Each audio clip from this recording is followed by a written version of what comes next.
जय श्री हरि विष्णु। ब्राह्मे मुहूर्ते बुध्यते स्वस्थो रक्षार्थमायुषः तत्र सर्वाक्षान्त्यर्थम स्मरेच्छ मधुसूदनम। अर्थात स्वस्थ मनुष्य को अपने स्वास्थ्य की रक्षा के लिए अवश्य ही ब्रह्म मुहूर्त में बिस्तर का त्याग कर देना चाहिए तथा उस समय भगवान मधुसूदन का वंदन कर उनसे प्रार्थना करनी चाहिए ताकि मनुष्य के द्वारा किए गए समस्त पाप कर्मों को भगवान द्वारा क्षमा कर दिया जाए। आप सभी दर्शकों का हमारे YouTube चैनल डिजिटल महात्मा पर हार्दिक अभिनंदन और स्वागत है। हमारे सनातनी धर्म शास्त्रों में वर्णित दिव्य ज्ञान के माध्यम से अपनी इस प्रस्तुति में हम आपको ब्रह्म मुहूर्त एवं ब्रह्म मुहूर्त में होने वाले लाभ तथा ब्रह्म मुहूर्त की अद्भुत महिमा, इन सभी विषयों के संदर्भ में एक छोटी सी जानकारी देने का प्रयास कर रहे हैं। हमारे सनातन धर्म में ब्रह्म मुहूर्त का एक विशेष महत्व है। ब्रह्म का अर्थ है परमात्मा तथा मुहूर्त का अर्थ हुआ समय, अर्थात परमात्मा का समय। ब्रह्म मुहूर्त में ही इस भूलोक पर सकारात्मक ऊर्जा का प्रवाह अधिक रहता है। साथ ही इस कालावधि में जागने पर शरीर में नई उमंग एवं ऊर्जा का संचार भी अधिक होता है। ब्रह्म मुहूर्त में समस्त देवी देवता पृथ्वी पर भ्रमण करते हैं। ऐसे में देवी देवताओं को प्रसन्न करने के लिए इस अवधि में कुछ विशिष्ट तथा एकांतिक कार्य करने की सलाह दी जाती है। इसी के सन्मुख शास्त्रों के अनुसार कुछ ऐसे कार्य भी हैं जिन्हें ब्रह्म मुहूर्त में कदापि नहीं करना चाहिए। आइए जानते हैं कि ब्रह्म मुहूर्त की कालावधि कब से कब तक की होती है तथा इस समय कौन से कार्य श्रेष्ठ हैं एवं कौन से नहीं। रात्रि के चौथे व अंतिम पहर यानी उषा काल से लेकर तथा सूर्योदय से पहले तक का जो समय होता है उसे ब्रह्म मुहूर्त कहा जाता है। 24 घंटे में 30 मुहूर्त होते हैं।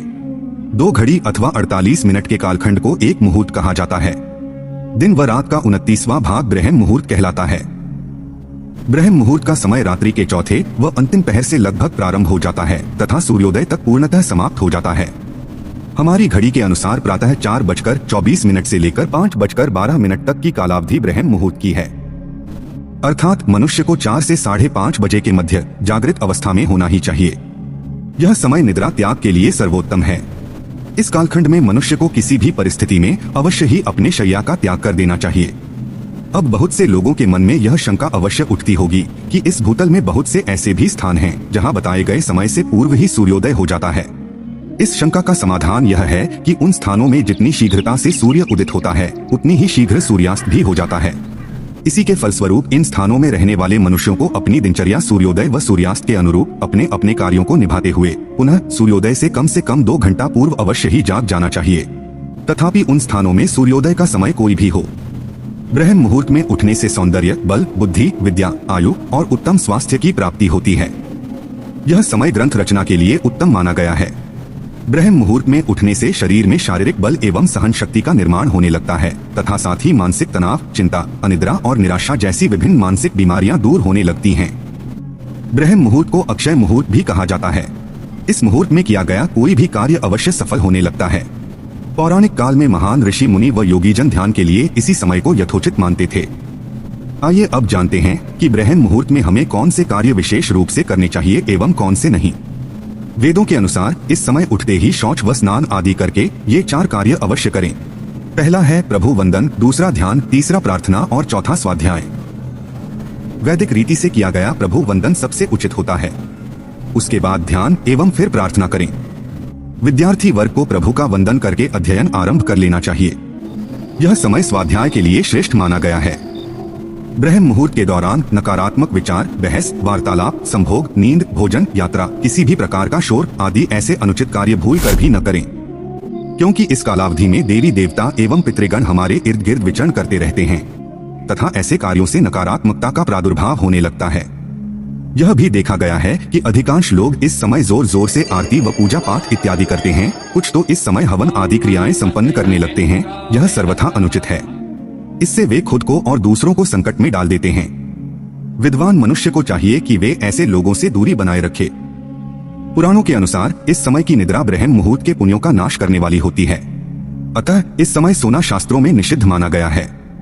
अष्टांग हृदय के अनुसार केवल स्वस्थ मनुष्य को ही ब्रह्म मुहूर्त में जागना चाहिए, किंतु ग्रंथों में गर्भवती महिला, बच्चे, वृद्ध लोग एवं किसी भी शारीरिक और मानसिक रोग से पीड़ित लोगों को ब्रह्म मुहूर्त में उठने का कोई भी प्रतिबंध नहीं है एवं वे भी ब्रह्म मुहूर्त में जागकर इस समय का संपूर्ण लाभ प्राप्त कर सकते हैं। इस समय संपूर्ण वातावरण निर्मल व शांतिमय रहता है। सत्व गुणों की प्रधानता अधिक रहती है। प्रमुख मंदिरों के पट भी ब्रह्म मुहूर्त में ही खोल दिए जाते हैं तथा भगवान का श्रृंगार व पूजन भी ब्रह्म मुहूर्त में ही किए जाने का विधान है। ब्रह्म मुहूर्त को न केवल शास्त्रों की दृष्टि से बल्कि आयुर्वेद और आधुनिक चिकित्सा पद्धति में भी बहुत महत्वपूर्ण माना गया है। वैज्ञानिक शोधों से ज्ञात हुआ है कि ब्रह्म मुहूर्त में वायुमंडल प्रदूषण रहित होता है एवं इस समय वायुमंडल में ऑक्सीजन अर्थात प्राणवायु की मात्रा सबसे अधिक व शुद्ध होती है, जो कि फेफड़ों की शुद्धि के लिए बहुत महत्वपूर्ण है। शुद्ध वायु मिलने से मन मस्तिष्क भी स्वस्थ रहता है तथा तरोताजगी व स्फूर्ति भी बनी रहती है। आयुर्वेद के अनुसार इस समय बहने वाली वायु को अमृत तुल्य कहा गया है। इस समय उठकर टहलने से एवं व्यायाम आदि करने से शरीर में संजीवनी शक्ति का भी प्रवाह होता है एवं निरंतर ऐसा करने से शरीर कमल की भांति सुंदर हो जाता है। ब्रह्म मुहूर्त के समय मन में कभी भी नकारात्मक भाव नहीं लाना चाहिए, अन्यथा नकारात्मक भावों का मन में उत्पन्न होने से आप पूरे दिन तनावग्रस्त रहेंगे, जिससे आपको मानसिक रूप से भी परेशानी हो सकती है। अंततः इस समय कोई भी बुरे भाव अपने मन में प्रकट न होने दें तथा इस समय वंदन, ध्यान, प्रार्थना, स्वाध्याय एवं व्यायाम इत्यादि करें। इस समय में शुभ कार्य करने से वह पूर्ण होते हैं और पूजा अर्चना करने से भगवान का विशेष आशीर्वाद प्राप्त होता है। तो यह थी ब्रह्म मुहूर्त एवं ब्रह्म मुहूर्त में होने वाले लाभ तथा ब्रह्म मुहूर्त की एक अद्भुत महिमा। इन सभी विषयों के बारे में एक छोटी सी जानकारी। हम आशा करते हैं कि आपको यह जानकारी अच्छी लगी होगी। अगर अच्छी लगी हो तो वीडियो को लाइक करें और हमारे चैनल को सब्सक्राइब करने का कष्ट करें।